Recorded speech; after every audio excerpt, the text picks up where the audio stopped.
बिस्मिल्लाहिर्रहमानिर्रहीम। अस्सलामु अलैकुम वरहमतुल्लाह। मैं अपने यूट्यूब चैनल पर अपने नए आने वाले मोअज़्ज़िज़ मेंबरान को अपने फ़ेसबुक पेज पर, अपने टेलीग्राम ग्रुप पर, अपने इंस्टाग्राम पर, ट्विटर पर खुशामदीद कहता हूँ।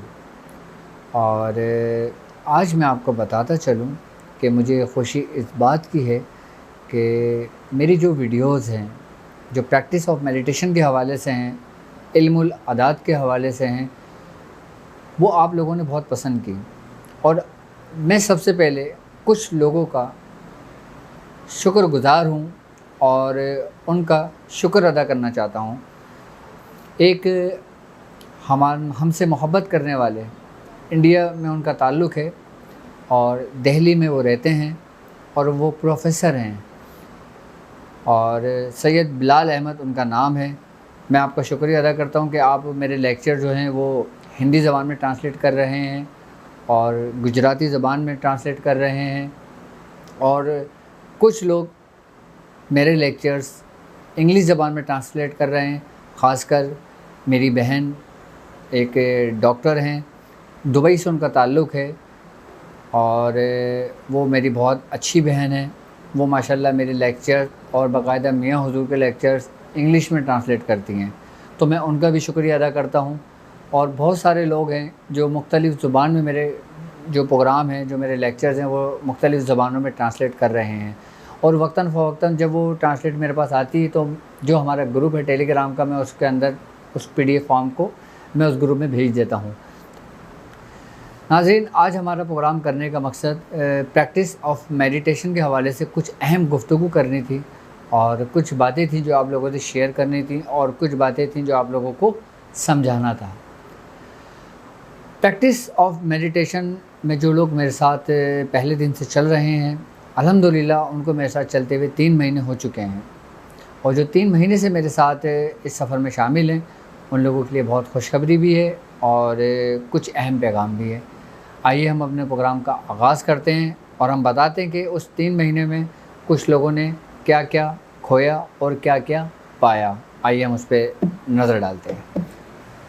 रूहानी मशक़ जिन लोगों को मेरे साथ चलते हुए 3 महीने हो गए हैं, तो आज हम उन 3 महीनों के दौरान जो लोगों में मुशाहिदे हुए या उन लोगों की कैफ़ियत हुई, उन लोगों ने इस रूहानी मशक़ के दौरान अपने साथ क्या क्या मामलात देखे, क्या क्या मामलात हुए। अब मुख्तसर उसका ज़िक्र करते हैं और उसके बारे में बताते हैं कि जिन लोगों के साथ ये कैफ़ियत हुई, जिनका हम ज़िक्र कर रहे हैं, जिनकी हम बात कर रहे हैं, तो वो अब हमारे साथ इसके बाद का स्टेप यानी कि एक मकाम से दूसरे मकाम में दाखिल होंगे। नंबर 1,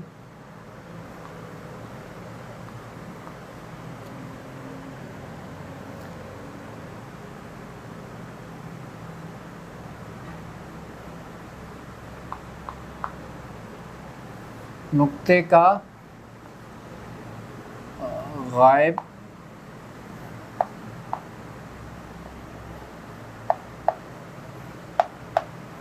हो जाना। नंबर 2, नुक्ते का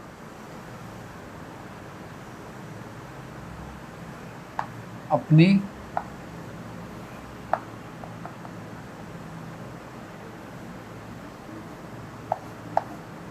जगह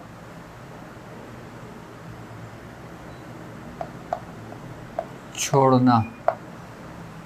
नंबर 3, रोशनी का नज़र आना। सबसे पहली कैफ़ियत आप लोगों के दरमियान जो हुई वो नुक्ते का गायब हो जाना, यानी कि नुक्ता अपनी जगह से ओझल हो गया निगाहों से। ठीक है, अगर आपके साथ ऐसा है तो ये आपके लिए बेहतर है। दूसरा स्टेप कि नुक्ते का अपनी जगह छोड़ना, यानी कि नुक्ता इधर उधर हो जाना, यानी कि कभी आप इस जगह पे देख रहे हैं जिस जगह पे था, कभी उस जगह पे नहीं है, कहीं और जगह पर है। आप के साथ ऐसी कैफियतें हुई हैं और हुई होंगी, तो ये बिल्कुल सही है। तीसरा, रोशनी का नज़र आना, ये भी कैफियत आप लोगों के दरमियान इस 3 महीने के अरसे में हुई है। और नंबर 4, मुख्तलिफ इक़साम के रंग ज़ाहिर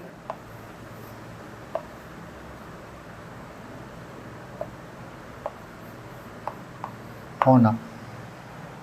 नंबर 4, मुख्तलिफ इक़साम के रंगों का ज़ाहिर होना। किसका?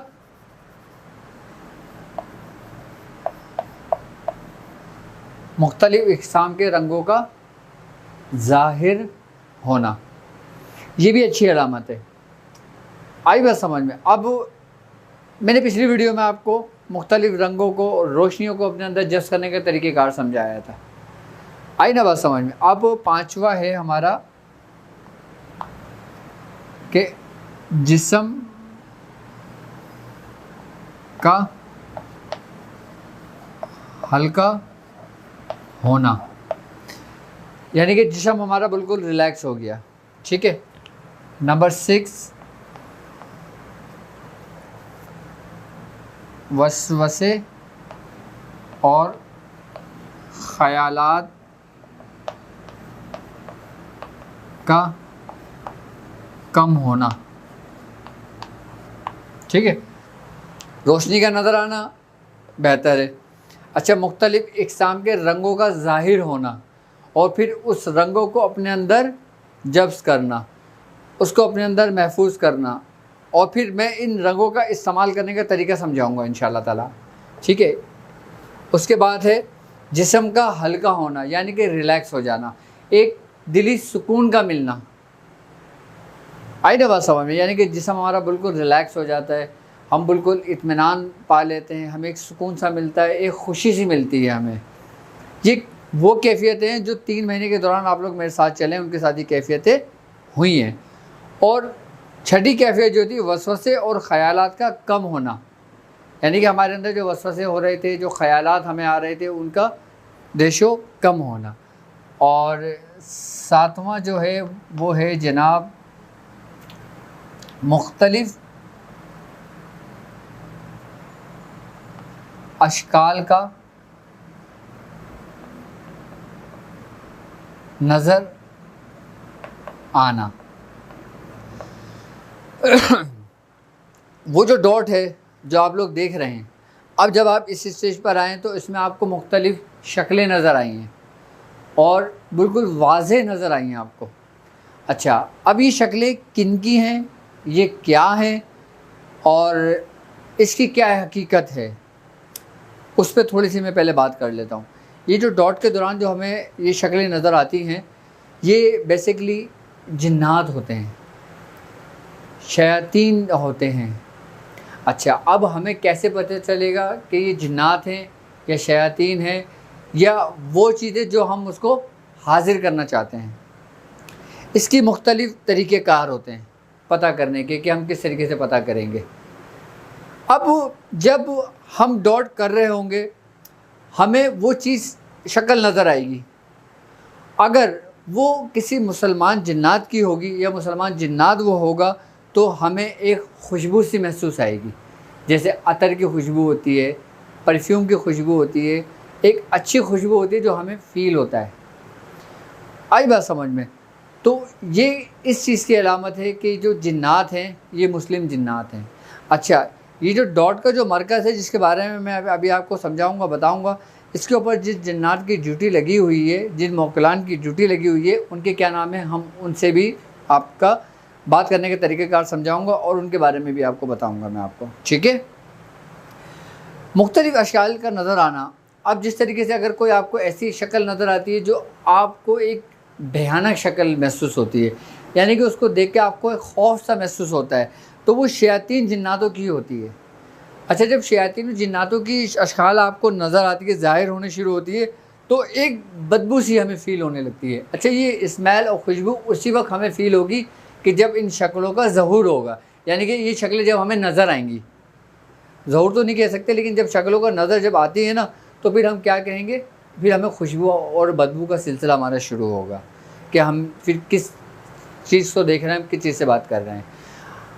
ये वो कैफियतें हैं जो अभी आपने सिर्फ इनको देखा है, इनको महसूस किया है, आई बात समझ में, और इनका आपने मुशाहिदा किया है।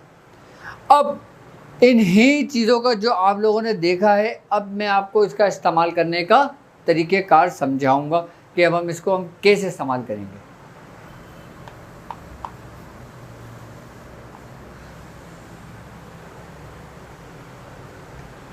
तीन महीने तक हमने एक नुक्ते से अपना सफ़र का आगाज़ किया, और आज हम जिस मकाम पर हैं, वो डॉट जो नुक्ता आपने पहले दिन डाला था, आप उसको बढ़ाते गए, आप बढ़ाते बढ़ाते आज हम उस जगह पर खड़े हुए हैं कि ये सिक्का जो है ये 5 के सिक्के के बराबर आपका डॉट हो गया। अब डॉट आपको वाज़ेह नज़र आ रहा होगा, नज़र आ रहा होगा इनको इसके पे ब्लैक बोर्ड पे, ठीक है। ये 5 के सिक्के के बराबर है। 3 महीने के बाद हम इस मकाम पे खड़े हुए हैं। मैंने आपसे कहा था कि आपने ये डॉट वाली मशक 3 महीने तक करनी है। उसके बाद हम क्या करेंगे, आज हम उसके बारे में बात करते हैं। 3 महीने के बाद आज हम जिस मकाम पे खड़े हुए हैं वो ये है डॉट। जिस 3 महीने के अंदर आपने जो कैफियतें देखी वो इन्हीं के सराउंडिंग में थी, इसी डॉट के अंदर थी, इसी में सब मौजूद था। अच्छा, जिस पर्चे पे आपका ये डॉट बना हुआ है जो आपने पहले दिन से लिया था, आपने उस पर्चे को बहुत संभाल कर रखना है। ये जो डॉट वाला पर्चा है ना, ये आपके समझ लें कि हर दफ़ा में यही काम आएगा।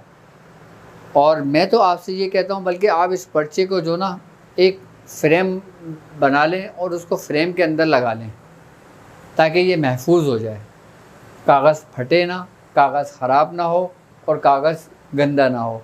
आप उसको फ्रेम कर लेंगे, फिर ये आपके हमेशा काम आएगा। अब जब 5 के बराबर सिक्के के बराबर हो जाएगा, हम इसको ज़रा सा और बढ़ाएंगे, उसके बाद इसको स्टॉप कर देंगे। उसके बाद आपने इसको फ्रेम कर लेना है। अब ये जब आप फ्रेम कर लेंगे ना, ये समझ लें आपकी सारी ज़िंदगी आपके काम आएगा। अच्छा, मेरे एक शागिर्द हैं, उनका ताल्लुक़ हिंदुस्तान से है, ज़ुबैर उनका नाम है। उन्होंने मुझसे कांटेक्ट किया और उन्होंने मुझे एक तस्वीर भेजी। उन्होंने मुझसे कहा कि डॉक्टर साहब आप ये देखेंगे क्या चीज़ है ये। तो मैंने उस चीज़ को चेक किया, मैंने उस चीज़ को देखा, तो मैंने उनसे ये कहा कि मैंने कहा ये बहुत काम की चीज़ है, ये किसकी है। तो उन्होंने कहा कि हमारे दादा की है, और हमारे दादा हिंदुस्तान में लोगों का बाकायदा इलाज किया करते थे। तो वो क्या था, वो यही डॉट था। उन्होंने उसके ऊपर बड़ी रियाजत करी हुई थी, और उसके साथ उनके बुज़ुर्ग ने उसके ऊपर रियाजत की हुई थी। तो ये रियाजतों का सिलसिला तो बहुत पुराना है। और वो जब उन्होंने बाकायदा मुझे तस्वीर खींच के भेजी, तो मैं आपको तस्वीर भी आपसे वो शेयर करूँगा। वो तकरीबन मेरे हिसाब से कुछ नहीं 100 साल पुराना था वो तस्वीर जो थी, लेकिन उसको फ्रेम उन्होंने अभी बाद में कराया होगा, अभी 40-50 साल पहले या 30 साल पहले की बात है। तो लेकिन वो बहुत काम की चीज़ थी। अच्छा, उसी के अंदर वो सब काम किया करते थे। तो अब हम उसी तरफ आते हैं, अपने असल मकसद की तरफ, ठीक है। अब 3 महीने बाद हम इस जगह पे खड़े हुए हैं। अब यहाँ से 2 रास्ते निकलते हैं, ठीक है। अब हम जिस जगह पे खड़े हुए हैं, इस मकाम को कहते हैं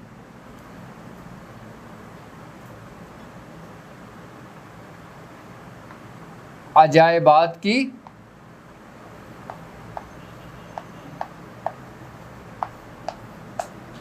दुनिया। क्या कहते हैं? हम अभी 3 महीने के बाद जिस जगह खड़े हैं उसको कहते हैं अजायबात की दुनिया।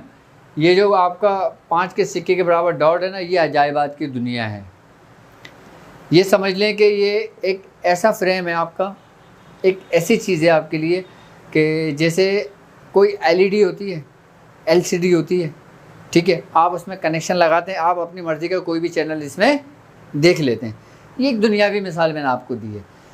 इसी तरीके से रूहानियत के अंदर इसके अंदर ये अजायबात की दुनिया में इसलिए इसको कह रहा हूँ कि इसके अंदर आप अपनी मर्ज़ी से जो चाहे लगा के उसमें देख सकते हैं।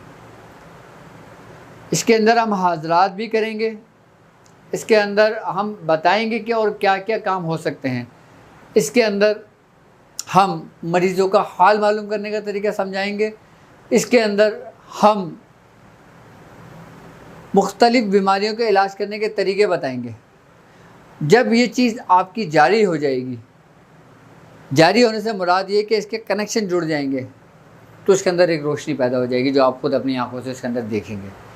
अगर कोई मरीज़ आपके पास आता है तो आप उसके ज़रिए उसका इलाज भी कर सकते हैं, उसको देख भी सकते हैं, उसके हालात भी मालूम कर सकते हैं। इसके अंदर जिनकी ड्यूटी लगी हुई है,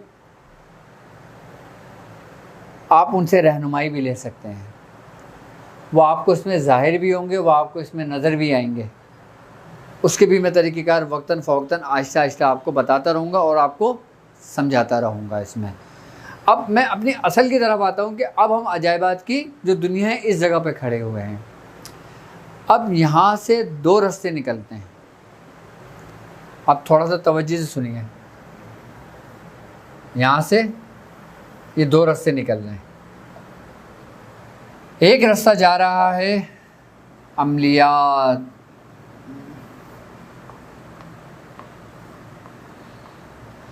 और एक रास्ता जा रहा है रूहानियात। इसका एक स्टेप है रूहानियत का, एक स्टेप है अमलियात का। ठीक है, अब मैं बताऊं कि अजायबात की दुनिया में जिस मकाम पे हम खड़े हुए हैं, यहाँ से जो दो रास्ते निकल रहे हैं, एक अमलियात का और एक रूहानियत का। ठीक है, सबसे पहले मैं अपनी ही ज़िंदगी का तजर्बा आपसे शेयर करता हूँ कि जब मैं इस मकाम पे, इस जगह पे आके खड़ा हुआ था, तो सबसे पहले जो मुझे जिस मकाम में मैं दाखिल हुआ था वो थी अमलियात की दुनिया, अमलियात के अजायबात।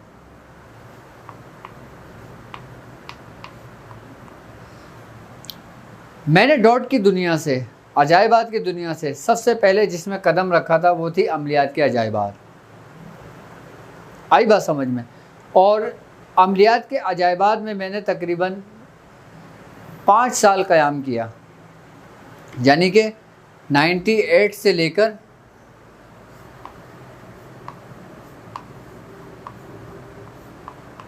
2004 तक, 98 से लेकर 2004 तक मैंने इस जगह पे क़याम किया, अमलियात की अजायबात में, अमलियात की दुनिया में। अब इस अमलियात के अजायबात के अंदर क्या क्या मामलात होते हैं और इस दुनिया के लिए कौन से लोग सिलेक्ट किए जाते हैं। अच्छा, ये वो स्टेप है अजायबात की दुनिया में कि यहाँ पे हर बंदा अपनी मर्ज़ी से दाखिल नहीं हो सकता। अगर मुझे तमाम लोग देख रहे हैं, हर बंदे की ख्वाहिश होती है कि वो इस दुनिया से होकर इस दुनिया में आए। ठीक है, अब इस दुनिया में आने के लिए हमें कुछ चीज़ें दरकार होती हैं। सबसे पहली बात, हमें वक्त और टाइम चाहिए होता है। हमने अपने ज़िंदगी के कीमती लम्हों में से हमें कम से कम 4 से 5 घंटे रेगुलर हमें इसको देना पड़ेंगे। कितने घंटे?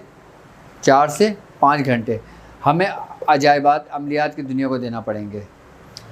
ठीक है, अब इस रास्ते के अंदर, इस दुनिया में हर शख्स अपनी मर्ज़ी से दाखिल नहीं होता, क्योंकि ये वो रास्ता है कि इसमें जो मामलात होते हैं, इसमें जो पढ़ाइयाँ होती हैं वो घर पर नहीं होती। जाहिर सी बात है, आप जिस घर में रहते हैं वहाँ छोटे बच्चे भी होते हैं। अगर आप शादीशुदा हैं तो आपकी जाहिर सी बात एक ज़िंदगी है, आपके बीवी बच्चे भी हैं, आपके छोटे बहन भाई भी हैं। तो ये वो रास्ता है कि जो आप अपने घर पे नहीं कर सकते। जब मैं इस रास्ते में दाखिल हुआ था तो मियाँ हुजूर ने मुझे घर से अलग कर दिया था। मैं तकरीबन 5 साल तक अलग जगह पे रहा हूँ, जिसके अंदर मैंने कब्रिस्तान में काफ़ी वक्त गुजारा है, जंगलों में, बयाबानों में थोड़ा वक्त गुजारा है, उसके बाद खुले मैदान में मैंने वक्त गुजारा है, फिर मैंने कारखाने में वक्त गुजारा है ज़्यादातर। और कारखाने के अंदर किसी बच्चे को अलाउ नहीं था आना, वहाँ पे कोई नहीं होता था। वहाँ सिर्फ मेरा कमरा, मेरी खोली होती थी और मेरे पढ़ाई की चीज़ें होती थी, मेरे सामान होता था पढ़ाई का और मैं होता था। और बाकी जो दूसरे मामला जो काम होते थे वो बाहर की तरफ होते थे। क्यों? क्योंकि जब इंसान इस रास्ते में दाखिल होता है तो इस रास्ते में जो जो मंजिलों से हम गुज़रते हैं, मैं अभी आपको वो लिख कर बताता हूँ कि हम इस रास्ते में क्या क्या करेंगे और इन रास्तों पे कौन कौन लोग चलेंगे। और अमलियात के अजायबात में चलने के लिए मैं ख़ुद सेलेक्ट करूँगा लोगों को। अभी अल्हम्दुलिल्लाह मेरे पास ग्रुप के अंदर तकरीबन प्रैक्टिस ऑफ मेडिटेशन के अंदर 900 लोग इसमें ऐड हो चुके हैं। अब ज़रूरी नहीं कि जो 900 लोग ऐड हुए हैं वो 900 लोग इस रास्ते पर चलेंगे, ऐसा नहीं हो सकता। मैं ख़ुद सेलेक्ट करूँगा। इसमें मुझे इस रास्ते पे चलने के लिए मुझे बहुत कम लोग चाहिए होंगे, वो लोग जो समझ लें कि अपनी ज़िंदगी मेरे सुपर्द करते हैं। आई बात समझ में? क्योंकि ये वो काम है कि जो आप घर पे नहीं कर सकते, आप बच्चों के साथ रहते हुए हरगिज़ नहीं कर सकते, अगर आप शादीशुदा हैं तो आप नहीं कर सकते, क्योंकि ये मैं आपको इसकी तह तक लेके जाऊँगा। जिन 5 सालों के अंदर मैंने इसमें क़याम किया वो तमाम चीज़ें इस जहन में रिकॉर्ड है। इस सब कुछ मैंने अपनी बयाज़ों में लिखा हुआ है। तकरीबन 15 से 20 मेरी बयाज़ें हैं, उसके अंदर हर चीज़ रिकॉर्ड है। मैं हर चीज़ आपको प्रैक्टिकली समझाऊंगा। मैं समझ लें कि आपको उस दौर में ले जाऊंगा अपने, कि जिस दौर में हमें मियाँ हुज़ूर ने हमारी तरबियत करी थी, अमलियात के दौर में, अमलियात के वक्त में। ये वो वक्त था कि जब 2004 और 2005 में मेरा ये चैप्टर क्लोज़ हुआ था। उसके बाद जब फिर हम यहाँ से यहाँ दाखिल हुए थे। अच्छा, इस रास्ते के लिए हम अपना ग्रुप भी अलग बनाएंगे, और जो ग्रुप मैं अपना अलग बनाऊंगा उसमें मैं अपनी मर्ज़ी से लोग सिलेक्ट करूंगा, या मैं देखूंगा कि कौन इस रास्ते के लिए काबिल है, कौन इस रास्ते को सही तरीके से पार कर सकता है, या कौन इस सफ़र में मेरे साथ चल सकता है। बाकी तमाम लोग जितने भी मेरी वीडियोस देख रहे हैं वो सब लोग मेरे इस रास्ते के लिए हमेशा हाजिर हूँ मैं, क्योंकि ये रास्ता पुरअसरार रास्ता है, ख़तरनाक रास्ता है, और इसमें बहुत सारे मामलात होते हैं। और इस रास्ते के अंदर कोई ऐसी बात नहीं है, ये बिल्कुल सीधा सीधा रास्ता है। इस रास्ते के अंदर हमें ख़तरात भी होते हैं और कुछ मामलात भी होते हैं हमारे। इस रास्ते की हम अभी इब्तिदा करेंगे, अभी हमने करी नहीं है, और जब हम करेंगे इब्तिदा तो इंशाअल्लाह ताला एक पूरी सिलेक्शन से करेंगे। जब लोगों की सिलेक्शन हो जाएगी, लोगों की दर्जाबंदी हो जाएगी, लोगों की एक तरतीब बन जाएगी, इसके अंदर फिर जो मैं इसके जो प्रोग्राम रिकॉर्ड कराऊंगा वो मैं बाकायदा प्रैक्टिकली पहले आपको करके दिखाऊंगा। क्योंकि जो चीज़ हम अपनी आँखों से देखते हैं ना, हमारा यकीन, हमारा ईमान, हमारा शौक़, हमारा जज्बा अपने उरूज को पहुंच जाता है। तो इसके अंदर जो हमारी वीडियोस बनेंगी हम लाइव करेंगे, लेकिन वो लाइव पब्लिक नहीं होगा, वो पब्लिक के लिए लाइव नहीं होगा, वो सिर्फ इन ग्रुप के लिए होगा। इस ग्रुप में चाहे मेरे पास 100 मेंबर जमा हो, या 50 मेंबर जमा हो, या 25 मेंबर जमा हो, या सिर्फ 5 मेंबर जमा हो, मेरे लिए काफ़ी होंगे।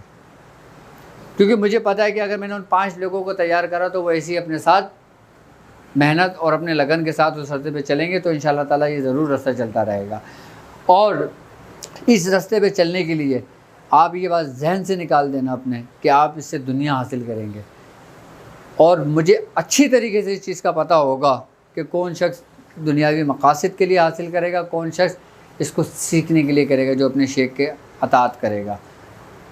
ठीक है, इंशाअल्लाह ताला इसके जो हमारे प्रोग्राम होंगे वो बड़े मख्फी होंगे, छुपे हुए होंगे, पोशीदा होंगे, उसका लोगों से हम जिक्र नहीं होगा। ये बिल्कुल ख़ास प्रोग्राम होंगे। इसका ज़िक्र इस प्रोग्राम की इब्तिदा हम उस वक्त करेंगे जब हम इस रास्ते के लिए लोगों को चुन लेंगे, जो लोग हमारे साथ होंगे। और ये जहन में रखिएगा कि आप लोग ये हरगिज़ नहीं सोचिएगा कि इस मकासद के लिए अगर मैं लोगों को मैं अगर सिलेक्ट करूँगा तो मैं उनसे पैसे चार्ज करूँगा या मैं इसकी फ़ीस लूँगा, ऐसा हरगिज़ नहीं होगा। मैं जो काम करूँगा अपने इखलास के साथ करूँगा। ये मेरा आपसे शुरू से वादा है कि मैं जो काम भी करूँगा अपने बिल्कुल ईमानदारी के साथ, दयानतदारी के साथ, और बिल्कुल पुरखुलूस होकर अपने इखलास के साथ मैं ये भी चीज़ आपको सिखाऊंगा और ये भी चीज़ आपको सिखाऊंगा, जैसे हमारे उस्तादों ने हमें सिखाया, जैसे हमारे पीर मुर्शिद ने हमें सिखाया। अब हम ये मैं समझता हूँ अमलियात का एक रास्ता इनको समझ में आ गया होगा। इसकी सिलेक्शन हम 1 महीने के बाद करेंगे। पहले हम इसकी सिलेक्शन करेंगे, हमें चाहे उसमें 1 महीना लग जाए, चाहे हमें 2 महीने लग जाए। जब ये सिलेक्शन हमारी इसकी कंप्लीट हो जाएगी लोगों की, उसके बाद फिर हम इसके प्रोग्राम का जब आगाज़ करेंगे तो इंशाल्लाह ताला आपको मज़ा आएगा। बाद ये वो होगा जो मख्फी क्लास है। ये मैं उस क्लास का आपको फॉर्मेट बता रहा हूँ कि जो मखसूस क्लास होगी, मख्फी क्लास होगी, ठीक है। और इसके लिए मखसूस लोग चुने जाएंगे। उनको क्या क्या करना होगा, किस तरीके से करना होगा, मैं सिर्फ 5 जुमलों के अंदर ये चीज़ें बयान कर देता हूँ। 5 जुमलों के बाद फिर मैं आपको रूहानियत के बारे में बताऊँगा, क्योंकि ज़ाहिर सी बात है हमारे साथ अगर 1000 लोग चल रहे हैं तो मैं 1000 लोगों को मायूस नहीं करूँगा, मैं उनको अपने साथ लेके चलूँगा। और इस दुनिया से जब वो उस दुनिया में दाखिल होंगे, वो मैं बाकायदा पब्लिक प्रोग्राम करूँगा, क्योंकि वो आम लोगों के लिए भी हैं, पब्लिक के लिए भी हैं। क्योंकि कुछ चीज़ें पब्लिक के लिए नहीं होती हैं, आम लोगों के लिए नहीं होती हैं, और कुछ बातें ऐसी होती हैं जो पब्लिक में करने की नहीं होती हैं। तो इसलिए ये प्रोग्राम मैं अपना मुकर्रर मखसूस कर रहा हूँ, मख्फी कर रहा हूँ, उसको पोशीदा कर रहा हूँ। इसकी क्लासेस भी पोशीदा होंगी बाकायदा तौर पे। इस क्लासेस के अंदर हम क्या करेंगे वो हम उस पर रोशनी डाल देते हैं। सबसे पहला हम जिस चीज़ का जिक्र करेंगे उसमें ये होगा कि अमलियात की दुनिया में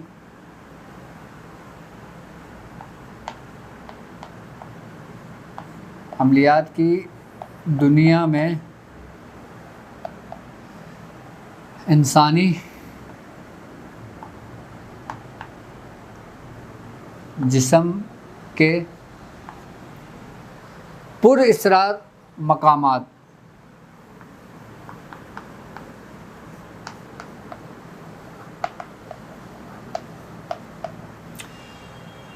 हमारा सबसे पहला स्टेप जो होगा अमलियात के अजाइबात में, सबसे पहला स्टेप होगा अमलियात की दुनिया में इंसानी जिस्म के पुरअसरार मकामात। इसमें मैं आप लोगों को ये बताऊंगा कि हमारा जो जिस्म है इसके अंदर वो कौन से मकामात हैं जो पुरअसरार हैं, जिनका ताल्लुक़ अमलियात की दुनिया से होता है, और हम उन मकामात को कैसे जगाते हैं, हम उस मकामात को किस तरह उसको हम इस्तेमाल कर सकते हैं, हम उस मकामात की किस तरह उसकी प्रैक्टिस कर सकते हैं, और किस तरह हम इस मकाम से दूसरे मकाम में दाखिल हो सकते हैं। ये सब हमारे इंसानी जिस्म के अंदर मौजूद है, ये सब कुछ हमारे साथ ही होगा। अच्छा, ये सारी चीज़ें जो ना नुक्ते से चली थी और नुक्ते पर ही ख़त्म होंगी।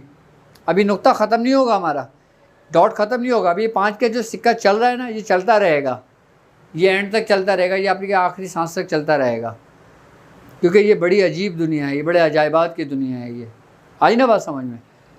पहला क्या हो गया, अमलियात की दुनिया में इंसानी जिस्म के पुरअसरार मकामात। मैं अमलियात में भी आपको पढ़ने पे नहीं लगाऊंगा, क्या एकदम पढ़ाई नहीं दूंगा आपको कोई पढ़ने के लिए नहीं दूंगा। आपको पढ़ने का जब वक्त आएगा, पढ़ने का जब मकाम आएगा, मैं फिर आपसे पढ़वाऊंगा। मैं सिर्फ़ और सिर्फ आपको सिखाना चाहता हूँ, आपको बता रहा हूँ कि ये इल्म सीखने के लिए है, पढ़ने के लिए नहीं है। अब इसका दूसरा जो मकाम होगा, दूसरा स्टेप जो होगा हमारा, वो होगा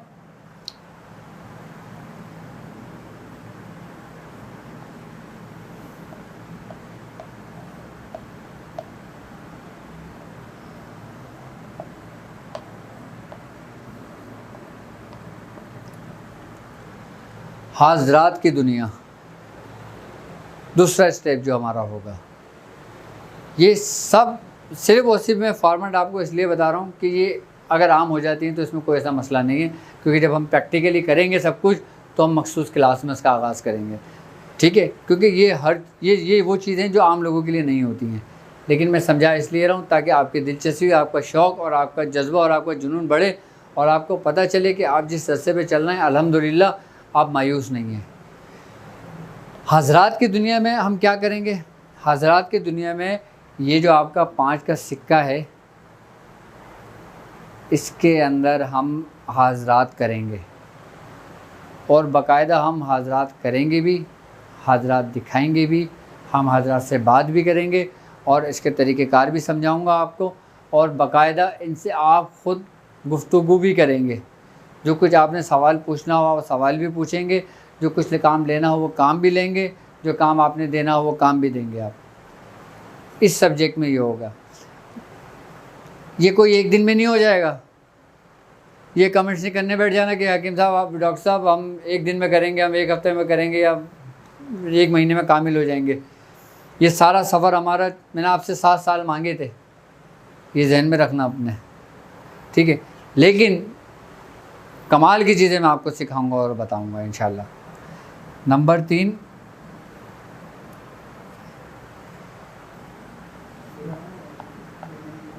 जिन्नात की हाज़िरी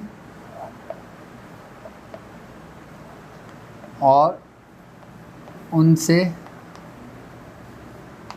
मुआहिदा। तब हमारा होगा जिन्नात की हाज़िरी और उनसे मुआहिदा। अच्छा, अब जिन्नात की हाज़िरी हम कैसे करेंगे, और जब हमारा इनसे मुआहिदा होगा तो जब ये हमारे साथ होंगे तो फिर हमने क्या करना होगा। जो मियाँ हुज़ूर ने हमें घर से अलग किया था ना, वो हमारे इसी स्टेप के बाद हुआ था। जब हमने हाज़िरी करी थी, जब इनकी हाज़िरी हुई थी, मेरा इनसे मुआहिदा 3 साल तक हुआ था, और ये 3 साल तक मेरे साथ थे, और मैं कारखाने में रहा करता था, और वहीं मैं रहा करता था, यहाँ तक कि घर आना मुझे अलाउ नहीं था। और जो लोग मेरे साथ थे, आज भी वो लोग हैं मौजूद कि जिन लोगों ने मेरे साथ वो वक्त गुजारा है। और बाकायदा जब जिन्नात की हाज़िरी मैंने की थी, जब ये मेरे साथ थे, तो मैं बाकायदा इनसे काम करवाया करता था, मैं इनसे बाकायदा दवाएं भरवाया करता था, अपने बहुत सारे काम कराया करता था। मरीज़ों के काम तो भाई ऐसे ही होते थे, मरीज़ आता था बस काम हो जाता था उसका। क्यों? क्योंकि उस वक़्त ये ऐसे होते हैं जैसे तुम और मैं तुम्हें देख रहा हूँ, तुम मुझे देख रहे हो। अब जब तुम्हारे साथ कोई बंदा होगा, कोई जिन्नात तुम्हारे साथ हाज़िर होता है, तो क्या आप घर में जाओगे? कभी भी नहीं जाओगे। आपको तो मना है सख्ती से, यहाँ तक कि आपके बच्चों को कोई नुकसान पहुँचा देंगे या आपको कोई नुकसान पहुँचा देंगे। क्यों मैं आपसे कह रहा हूँ कि ये रास्ता हर एक के लिए नहीं है, ये रास्ता हर एक के लिए नहीं चल सकता। ये सिर्फ उन लोगों के लिए जो अपने आप को महसूस करते हैं कुछ अरसे के लिए, उसके बाद फिर उनको छूट हो जाती है, जैसे हमें छूट हो गई। जब ये काम हमारा कंप्लीट हुआ, जब एक वक्त हम पर ऐसा आया क्या कि जब हम इस दौर से दूसरे दौर में दाखिल हुए, तो सबसे पहले मियाँ हुज़ूर ने इन चीज़ों को आज़ाद कराया था, आई बस समझ में, और फिर सारा समंदर के अंदर सारा सामान मुझसे फिकवाया था। फिर मैंने फिर दूसरा काम शुरू किया था, फिर मैं इस दुनिया से उस दुनिया में दाखिल हुआ था। तो ये सन मैं आपको बात बता रहा हूँ 2004 और 5 के दरमियान की बात, क्योंकि जब मेरी शादी हो गई थी 2005 के अंदर, तो फिर मियाँ हुज़ूर ने कहा था कि बेटा तुम भूत पाल लो या पूत पाल लो। अगर भूत पालोगे तो तुम पूत नहीं पाल सकते, अगर पूत पालोगे तो भूत नहीं पाल सकते। मैंने कहा मियाँ 5 साल तो मैं इन लोगों के साथ हूँ, अब मैंने इन लोगों को बहुत भुगत लिया है, अब मेरी इनसे जान छुड़ाएं, अब मुझे पूत की तरफ जाना है। तो फिर वो हमारी ज़िंदगी का आगाज़ हुआ था। फिर हमने ये चीज़ तर्क करी थी, फिर मियाँ हुज़ूर ने ये सामान सबको समेटवा के बाहर निकलवा दिया था। मियाँ हुज़ूर इस रास्ते पे किसी बहुत कम लोगों को लेके चलें, गिनती चुनती के। अच्छा, मैं भी गिनती चुनती के लोगों को लेके सिलेक्ट करूँगा और चलूँगा इस रास्ते पर, क्योंकि मैं देखूँगा कि किसका जिगर है, किसका जिगरा है, किसका दिल है, कौन बर्दाश्त कर सकता है, कौन बर्दाश्त नहीं कर सकता। इसके लिए भी एक समझ लें कि आपको अपने आप को मारना होता है, कि जो शख्स अपने आप को मार देता है ना, तो उसको हर दौर में एक नई ज़िंदगी मिलती है। ये चीज़ याद रखना। तो फिर जिन्नात की हाज़िरी होगी और फिर उसका मुआहिदा होगा, फिर वो तरीक़ेकार समझाएंगे, इनकी हाज़िरी होगी, इनके बात करने का, इनसे क्या क्या होता है, सब कुछ मैं आपको डिटेल्स में आपको बताऊँगा, बल्कि अपने सामने ही सब कुछ करवाऊँगा। आई बात समझ में? और सर ये आप क्या समझते हैं इसको? हमने अपनी ज़िंदगी के 5 साल ज़ाया करे थे इन चीज़ों में, मैं हकीकत बता रहा हूँ आपको। कोई शख्स मेरी गली से गुजरता नहीं था जब मैं कारखाने में रहता था। आज भी लोग जिंदा हैं, उनसे पूछो। शोर शराबी की आवाज़ें आती थी, रात को चीखने की आवाज़ें आती थी जी। कोई गली से रात 12 बजे के बाद मेरी जगह से गुजरता नहीं था जिस जगह मैं रहता था। और आज भी वो लोग मौजूद हैं, और आज भी वो घर मौजूद है जहाँ मैं रहता था जी। तो ये वो दौर था। लेकिन बाद में जब ये सब कुछ ख़त्म कर रहा था, तो मैंने अपने आप को पोशीदा और महफूज कर दिया था। मैं हुज़ूर ने फिर हमें साइटी कर दिया था। फिर 2007-8 के बाद फिर मौलवी हज़रात का, उलमाए कराम का, और जितने भी लोग आने शुरू हुए, फिर उनकी आमद का सिलसिला जब शुरू हुआ था, जिनमें बड़े जय्यद उलमाए कराम थे और बहुत सारे ऐसे लोग थे जो दरस निज़ामी से फ़ारिग व तहसील थे, आलिम थे, फाजिल थे, फिर जब उन लोगों का आना शुरू हुआ 2007 के बाद आना शुरू हुए थे ये लोग, 2006-07 के बाद, तो फिर उस वक्त तक तो मैं ये काम करके छोड़ चुका था। फिर हम अपने रूहानियत के रास्ते में अपने दाखिल हो गए थे। रूहानियत के रास्ते में हमने क्या क्या करा था, उसकी क्या क्या मंजिलें, फिर मैं भी वो भी तफसीली बताऊँगा आपको। ठीक है, हमारा ये स्टेप कंप्लीट हो गया 3। ठीक है, अच्छा अब फिर इसका एक स्टेप और है, वो है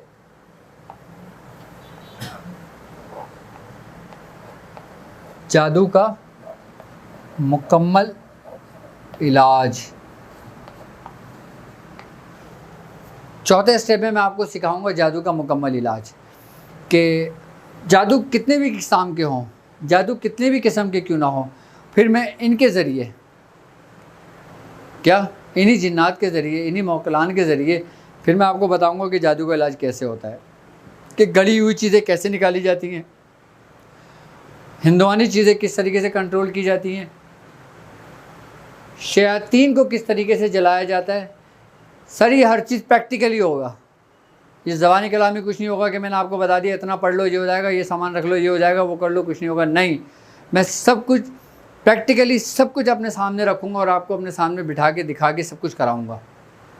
ये पुरअसरार हमारी वीडियो होगी इंशाअल्लाह ताला, ये महफूज रहेगी हम तक, वो लोग जो मेरे साथ इसमें हैं उन लोगों के लिए। ये आई बात समझ में? तो इसमें जादू का मुकम्मल इलाज होगा, हर तरीके का जादू जो अब मैं समझता हूँ ये एक ऐसा मर्ज़ है, एक ऐसा मूज़ी अमराज़ है ये, कि मैं समझता हूँ हमारे मुसलमानों के अंदर अभी बहुत तेज़ी से फैल रहा है। सबसे ज़्यादा इससे जो मुतासिर है ना, वो हमारे लोग मुतासिर हुए हैं। तो इंशाअल्लाह ताला फिर उनसे उन चीज़ों को निजात भी दिलाएंगे और फिर उनके तरीक़ेकार भी समझाऊँगा। और ज़्यादा जब जितने लोगों की आप मदद करोगे, आपको दुआएँ भी मिलेंगी, आपकी रूहानियत भी तरक्की करेगी और फिर आप एक मंजिल से दूसरी मंजिल की तरफ दाखिल हो जाओगे। ये हमारे वो प्रोग्राम है, ये हमारा वो चैप्टर है जो बिल्कुल महफूज और बिल्कुल पोशीदा होगा। इनमें जो लोग मैं सिलेक्ट करूँगा वो मैं अपनी मर्ज़ी से करूँगा, और जिन लोगों की मैं सिलेक्शन करूँगा उनका टेलीग्राम का एक ग्रुप होगा। अब उसके अंदर चाहे 100 हों, 200 हों या 300 लोग हों, वो उसके अंदर हमारे साथ शामिल होंगे। ठीक है, अच्छा मैंने आपसे कहा था कि 3 महीने बाद हम एक ऐसे स्टेज पे खड़े हुए हैं कि जहाँ से 2 रास्ते निकलते हैं, एक अमलियात के अजाइबात और एक रूहानियत के अजाइबात। ठीक है, मैंने इस वीडियो में आपको अमलियात के अजाइबात बिल्कुल तफसीली और वाज़ेह तौर पे समझा दिए। अब इंशाअल्लाह ताला नेक्स्ट वीडियो में बहुत छोटी और मुख्तसर सी बनाऊँगा। टाइम बहुत मखसूस है मेरे पास, मेरे क्लिनिक का भी टाइम हो रहा है और 8 बज चुके हैं इस वक्त। तो मैं इंशाअल्लाह रूहानियत के अजाइबात आपको वो बताऊँगा कि जो लोग मेरे साथ चल रहे हैं, मेरे साथ हम सफ़र हैं मेरे, वो चाहे 1000 लोग हैं, चाहे 2000 लोग हैं, मैं उन किसी को भी मायूस नहीं करूँगा। मैं इंशाअल्लाह ताला जब रूहानियत के अजाइबात का ज़िक्र करूँगा, उसमें जो मैं अपने पूरे तरीक़ेकार आपको समझाऊँगा कि हम रूहानियत के अजाइबात में हम क्या क्या चीज़ सीखेंगे और क्या क्या चीज़ देखेंगे।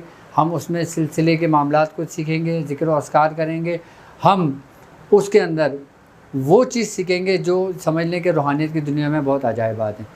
ठीक है, और दूसरी बात ये कि जब आप रूहानियत की सब कुछ सीखेंगे ना, तो इंशाअल्लाह ताला आप जो अमलियात की दुनिया के जो लोग होंगे ना, इंशाअल्लाह ताला उनकी मंजिल से एक मंजिल आगे ही होंगे, क्योंकि रूहानियत बड़ी कमालात को पहुँचती है, अमलियात कमालात तक तो पहुँचती है लेकिन वो अजाइबा ज़्यादा दिखाती है, कमालात को कम पहुँचाती है। रूहानियत आपके कमालात को बुलंद करती है, आपके कमालात को पहुँचाती है और आपके दर्जातों को बुलंद करती है। अब मुझे इजाज़त दीजिए, इंशाअल्लाह ताला नेक्स्ट टाइम इसी प्रोग्राम को हम कंटिन्यू करेंगे और अपने इस चैप्टर को क्लोज़ करेंगे और फिर इंशाअल्लाह ताला हम अपने नेक्स्ट प्रोग्राम का आगाज़ करेंगे। मुझे इजाज़त दीजिए। अस्सलामु अलैकुम व रहमतुल्लाह।